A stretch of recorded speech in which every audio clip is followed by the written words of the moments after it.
Well, it's the unofficial end of summer, the start of the long and last holiday of summer. Labor Day is almost here. Yeah, it's hard to believe. But before taking off for the weekend, Lui and Oliver have labored over this week's edition of the Newshounds.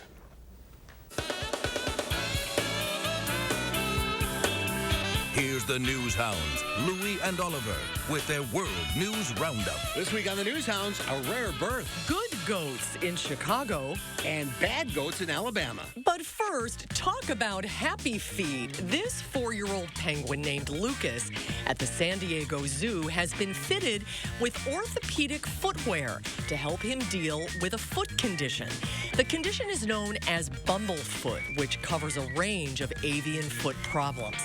The zoo turned to an organization called Therapaw, which created rehabilitative assistance products for animals with special needs.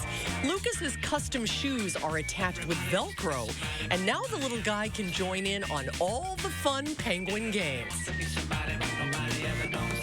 An endangered red panda cub was born at the Paradise Wildlife Park in England. The zoo north of London says the cub, named Little Red, was born last month. Its gender is yet to be determined. The zoo says the cub's father died about a month before the miracle cub was born. The bushy-tailed and russet-furred bamboo munchers live in high-altitude Asian forests, and there are only about 5,000 left in the wild, so any birth is an important birth.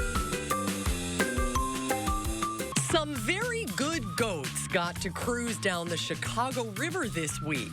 The goats work for ComEd, the power company, and for 3 years now, ComEd has used more than 200 goats to clear vegetation around power lines throughout Illinois.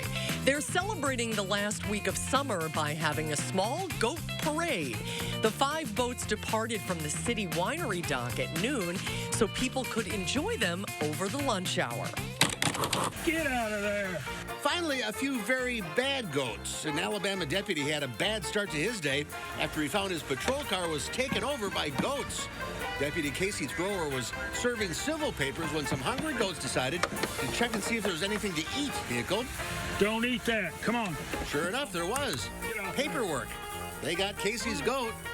Goats inside, goats outside. Eventually, the veteran deputy of 40 years and is considered a goat, as in greatest of all time by the department, got the goats dispatched. Silly Billies. And that's this week's edition of the Newshounds Now update. 2 ghost stories, Susan, for you. How could you be mad at them? They're so cute.